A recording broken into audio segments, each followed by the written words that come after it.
그러면은 이 로드맵을, 이 수학 선행에 대한 로드맵을 엄마와 함께 짠 거야? 아니면 스스로 짠 거야? 했더니만 엄마는 전혀 관여하지 않고 스스로 계획한 것이라고 하더라고요. 아니, 어떻게 해서 그런 계획을 세워 나가게 된 거야? 했더니만, 안녕하세요. 작가의식탁TV 이 작가입니다. 최근 뉴스 중에 사교육비 관련 뉴스가 있었죠. 혹시 보셨나요? 우리 학부모님들이 교육에 대한 관심이 뜨겁습니다. 좀 구체적으로 이야기를 해드리면 1인당 월 평균 사교육비가 얼마가 나왔냐 하면은요, 41만 원. 이거는 이제 월 평균 사교육비라면은 사교육에 참여한 학생 기준으로 살펴봤을 때는 52만 4천 원이 나왔다고 합니다. 어떤가요? 여러분 가정에서 자녀 한 명당 보통 얼마 정도 교육비를 지출하고 계신가요? 보통 영수는 기본으로 이제 보내시고 거기다가 뭐 논술 아니면 예체능 들어가게 되면은 정말 이 평균 사교육비는 훌쩍 넘게 되지 않나 싶습니다. 특히 이제 눈여겨볼 게 초등의 사교육비 증가폭이 컸다는 거예요. 중학교 올라가면 더 높고 고등학교 올라가면 더 높은데, 그런데 그 증가폭은 초등이 더 높았다. 여기에 대해서 이제 교육부가 이제 분석하기를 아무래도 이 초등 같은 경우는 돌봄의 어떤 수요가 높기 때문에 이를 이제 사교육으로 돌봄을 해결하려는 어떤 부분들이 있었고, 그런가 하면 코로나19로 인해 나타난 학력 부진, 여기에 있어서 좀 보충을 해 나가려는 그런 어떤 차원에서 사교육을 이용하려는 움직임이 높았다. 이런 분석을 내놓고 있습니다. 여러분은 어떻게 생각하시나요? 그런데 이제 교육부에서 이렇게 발표를 했습니다. 9년 만에 이제 발표를 했는데 사교육비가 점점 증가하고 있고, 이렇다 보니까 올해 상반기 내에 사교육 경감 대책을 발표하겠다, 이렇게 보도가 나왔습니다.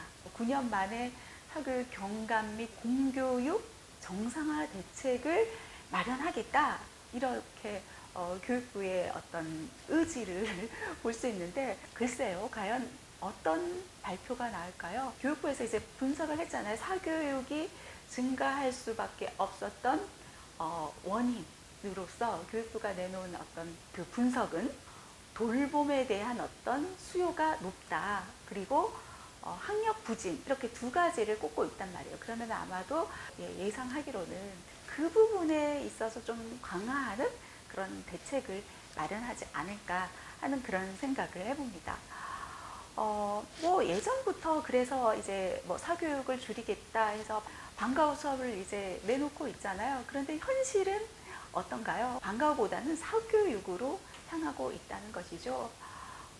프로그램에 있어서도 그렇고 아직 좀 다양화되지 못한 부분들, 초등학교 같은 경우는 아무래도 좀 아직까지 어떤 돌봄이 필요한 아이들이기에 부모님들이 좀 걱정이 앞설 수밖에 없어요. 공교육 내에서 어떻게 해결할 수 있는 방법은 없을까 해서 뭐 돌봄 교실도 이제 마련을 하고 방과 후 수업도 이제 마련을 하고 있잖아요. 그런데 수요는 높은데, 돌봄에 대한 수요는 높은데 이렇게 당첨 확률도 그리 높지 않고요. 그리고 방과 후 수업 같은 경우도 이게 그렇게 다양하지 않다는 거예요.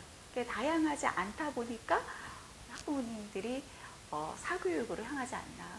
그리고 특히 저학년 같은 경우는 아무래도 이동에 있어가지고 아직까지는 아이들이 잘해 나갈 수 있는 그런 어떤 단계가 아니기에 사교육을 이용하는 목적에 있어서도 차량 이용이 가능한 학원들을 선택하고 이용하는 경우들이 많거든요. 안전한 귀가 문제라든가 어떤 돌봄, 이런 부분들에 대한 어떤 걱정들 또한 있을 것이다.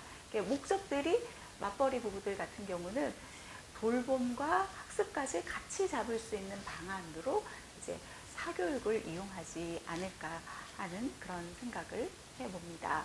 교육부에서도 돌봄 영역을 좀 더 확대하겠다, 이런 이야기들, 이런 움직임이 생겨나고 있잖아요. 과연 어떤 또 정책들을 내놓을지 기대를 해보고요. 오늘 이 사교육에 대한 이야기를 좀 해볼까 합니다. 저 같은 경우는 아이들 사교육을 시키고 있지 않아요.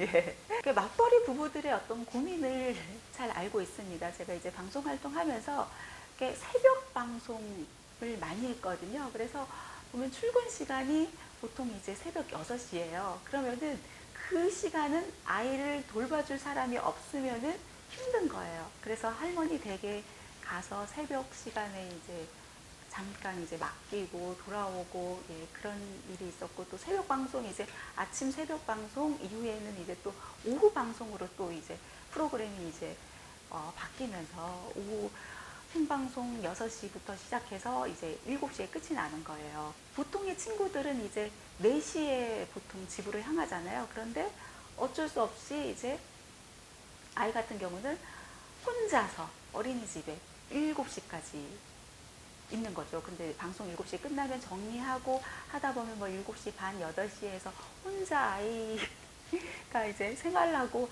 하는 것에 굉장히 좀 미안한 마음도 있었고, 그렇게 계속 이어지다가 나중에 이제 또 초등학교 들어가고 하다가 이후에 이제 방송 쉬고 아이들과 같이 이제 글쓰기 논술 수업 지도해 나가면서 같이 공부해 나가고 있거든요.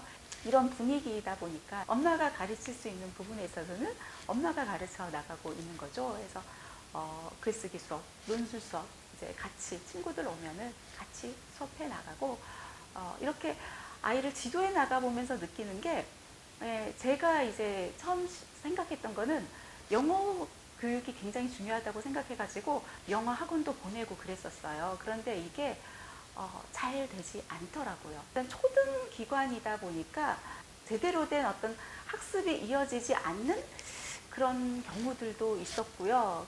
내가 뭐 선생님이든 학원이든 잘 선택하지 않으면은 돈 낭비일 수 있겠구나라는 그런 생각이 들더라고요. 그래서 아이 같은 경우도 처음 이제 1학년 들어가가지고 좀 저희 아이 같은 경우 좀 공부를 좀 해 나가고 싶은 그런 의지가 있었던 아이인데, 대체적으로 노는 분위기였었어요. 이를테면 게임식으로 뭔가 누르면은 알파벳이 터지고 이런 식의 느낌? 어떻게 하면 단어가 되고 문장이 되고 이렇게 영어를 배워가면서 즐기는 그런 놀이가 아니라 무조건 그냥 놀게 했던 것이죠. 했더니만 아이는 그냥 무조건 무의미하게 뭔가 게임 하듯이 누르고 뭔가가 터지면 터지고, 이게 너무 싫었던 거예요. 아이 맞춤형의 어떤 학습을 제공받을 수 있는 그런 학원이라든가 선생님 선택이 쉽지가 않더라고요. 그래서 일단 엄마가 할 수 있는 영역으로 이제 글쓰기 논술 수업에 집중을 했고, 그리고 조금씩 이제 교재를 사서 영어 공부를 비롯해서 수학 공부, 그 외에 뭐 다른 과목들도 문제집을 좀 활용해서 풀고 그렇게 공부를 해 나가고 있거든요. 아이 또한 잘 적응을 해 나가고 있고요. 3학년, 4학년까지 열심히 해 나가다가 이제 5학년, 이제 고학년 맞아가지고 약간 조금 풀어진 상태인데, 그런데도 3, 4학년 때 좀 공부 습관을 잘 이어오다 보니까 그래도 조금 고학년이 돼서 어느 정도 무너지지 않고 자기주도 학습을 해 나가고 있지 않나 하는 그런 생각을 해봅니다. 자기주도 학습 능력을 길러나가는 것 또한 굉장히 중요하지 않나 하는 그런 생각이 듭니다. 이게 잘 자리 잡혔을 때 중학교 가서 스스로 해나갈 수 있다. 저 또한 아이가 3, 4학년 때 공부 습관을 잘 잡아왔기에 지금 고학년, 5학년 올라왔을 때 조금은 느슨해진 그런 어떤 시기가 왔음에도 불구하고 그래도 그 현상 유지를 해 나갈 수 있음을 느끼게 되거든요. 그래서 공부 습관을 자리 잡는 거, 늘상 강조하지만 중요하다는 그런 생각을 해봅니다. 이게 엄마 주도 플러스 아이 주도에서, 왜냐하면 아이들은 아직 판단력이 그렇게 명확하지 않다. 그래서 엄마가 더 많이 관리를 해주는 게 중요한데, 여기에서 엄마의 지시대로만 움직이는 게 아니라 아이 주도도 같이 가야 한다. 이것을 아이 주도로 차츰차츰 더 그 영역을 더 많이 부여해 줘야 한다. 이 말씀 드리고 싶습니다. 사교육을 이용할 수도 있지만 사교육이 아니더라도 아이 스스로 해 나가는 그런 어떤 습관, 공부해 나가는 어떤 습관 잡기가 굉장히 중요하다는 그 말씀 드리고 싶네요. 최근에 이제 새해 맞아가지고 공부 계획을 세우는 그런 어떤 글쓰기 수업을 진행했습니다. 한 친구가 굉장히 기억에 남는데 여학생 친구였어요. 그래서 어떤 목표를 세웠어? 해서 물어보니까 이 친구 같은 경우는 지금 초등학교 6학년이에요. 초등학교 6학년인데 수학이 굉장히 어렵다고 해가지고 수학 1학년, 2학년까지 무조건 한다. 이 목표를 세워봤습니다. 하고 이야기를 하더라고요. 그래서 남매가 같이 수업을 받고 있는 경우거든요. 이 친구 같은 경우는 오빠랑 같이 와가지고 수업을 받고 있거든요. 오빠 같은 경우는 이제 중학교 1학년인 거예요. 그래서 궁금했어요. 그럼 오빠는 이미 중학교 올라왔으니까 선행을 다 달렸을까? 엄마께서 이런 어떤 로드맵 계획을 세우고 선행을 달려나가고 있는 걸까 궁금하더라고요. 그래서 오빠에게 물어봤더니만 오빠는 선행을 한 적이 없대요. 현행에 집중해서 현행을 열심히 해 나가는 방향으로 공부를 해왔다는 거예요. 그래서 이제 이 여학생 친구, 이제 동생에게 물어봤더니만, 그러면 넌 이 로드맵을, 이 수학 선행에 대한 로드맵을 엄마와 함께 짠 거야? 아니면 스스로 짠 거야? 했더니만, 엄마는 전혀 관여하지 않고 스스로 계획한 것이라고 하더라고요. 아니, 어떻게 해서 그런 계획을 세워 나가게 된 거야? 했더니만, 수학학원에 갔는데, 옆에 있는 친구가 이제 수학 문제지를 푸는데, 중학교 선행을 달리고 있더래요. 그래서 이게 자극을 받았대요. 스스로가. 이 친구는 벌써 수학이 어렵다고 하니까 그 어려운 부분들에 대해서 미리미리 공부하고 예습하고 이렇게 해나가네. 나도 가만히 있으면 안 되겠다. 나도 해야 되겠다. 라는 마음을 잡고, 그리고 스스로 이제 중학교 수학 책을 구입을 했대요.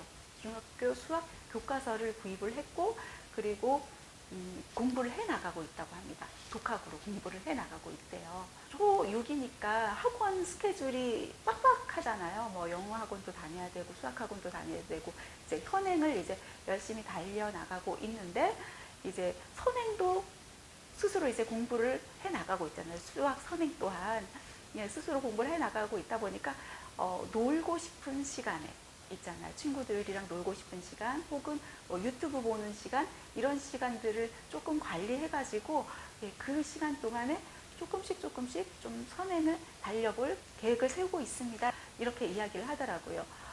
지금 이제 스스로 해나가고 있는데 해나가다 보니까 수학이라는 과목이 재미있네. 그 재미를 느끼고 있다고 합니다. 그 성취감을 느끼고 있다고 합니다. 예전에는 오빠는 수학을 굉장히 잘하는데 저는 수학머리가 없나 봐요. 저는 수학 못해요 했던 그 친구거든요. 그런데 이게 스스로 어떤 동기부여를 받고 자극을 받고 그리고 의지를 갖고 열심히 해나가고 있다는 거예요. 이 친구의 사례를 통해서도 알 수 있지만 저는 중요한 것은 그냥 어느 학원 다녔네 말았네가 중요한 게 아니라 아이 스스로 어느 만큼의 의지를 갖고 공부를 해나가느냐 이게 중요하다고 생각하거든요. 그래서 아이에게 열심히 해나갈 수 있는 어떤 힘을 심어주는 것, 동기부여해 주시고요. 그리고 좀 의지를 갖고 스스로 해나갈 수 있는 어떤 힘을 길러주는 것, 이게 초등시기에 굉장히 중요하지 않나 하는 그런 생각을 해봅니다. 그래서 그 친구에게 이야기를 해줬어요. 스스로 그렇게 공부해 나가는 어떤 계획을 세우는 거 정말 잘했어. 그런데 수학 같은 경우는 그 과목의 특성상 어떤 위계 질서가 있기 때문에 현행 과목에 그렇다고 해서 소홀히 해서는 안 돼. 현행에도 집중해 나가고 그리고 선행 또한 열심히 계획을 세우고 한번 열심히 공부해 나가봐. 진짜 잘하고 있네. 해서 칭찬을 해줬거든요. 이렇게 학원에 앞서서 우리가 중요한 거는 아이에게 어떻게 동기부여를 시켜주고 아이 스스로 의지를 갖고 공부를 해 나가게 하느냐 이게 가장 중요하다 이야기할 수 있지 않을까 싶습니다. 그런가 하면 중학교 이제 3학년 올라간 친구인데 예전에 수업할 때는 좀 집중을 잘 못하고 선생님이 이야기를 해주면은 뭐가 중요한 건지 잘 파악을 못하고 정리를 잘 못하고 그래왔다면은 중학교 3학년이 됐잖아요. 이제 본격적으로 이제 어떤 고등학교 입학을 준비하는 그런 시기잖아요. 그래서인지 모르겠지만 3학년 올라와서부터는 좀 아이가 태도 면에서 좀 많이 바뀌었더라고요. 의지를 갖고 늘 집중하고 그러다 보니까 실력도 많이 늘었고요. 그럼 이 친구가 어떤 부분이 가장 달라졌을까를 이렇게 살펴보는데 아이 공부하는 거 이렇게 봐주면서 이렇게 보는데 스마트폰 이 홈 화면에 이렇게 적혀 있는 거예요. 공부해야 해. 공부해야 해. 그래서 이 스마트폰을 바라보면서 아이 또한 의지를 다잡고 선생님 말씀에 집중하고 열심히 공부해 나가더라는 거예요.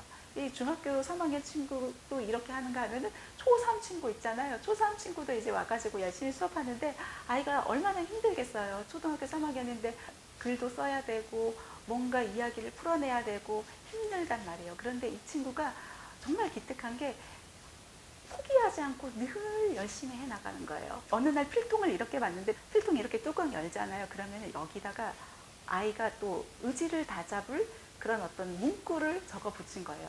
열심히 해야 해. 필통에서 연필 꺼내고 글 쓰면서 힘들 때마다 그 글을 보면서 포기하지 말자. 열심히 해 나가자. 그러면서 열심히 해 나가고 있더라고요. 나름 친구들마다 자기 의지를 좀 붙잡을 수 있는 그런 어떤 글귀들을 늘 보면서 공부해 나가고 어떤 마음가짐을 잡고 나름의 어떤 노력들을 열심히 해 나가더라는 겁니다. 사교육이 필요할 경우는 정말 아이가 힘들 경우에는 도움을 줘야 되겠죠. 도움을 받아야 되겠죠. 그런데 우리 아이들이 공부해 나감에 있어서 결국 가장 중요한 것은 무엇이다? 어느 학원이다, 어떤 명강사다, 좋은 학원이다. 그것이 아니라 스스로의 마음가짐에 있다. 그리고 포기하지 않은 어떤 끈기에 있다. 그리고 늘 열심히 해나가는 그 습관, 흐트러지지 않는 그 습관 잡기에 있다. 이 말씀 오늘 드리고 싶었습니다. 네, 오늘 이 시간 여기서 마무리하겠습니다. 감사합니다.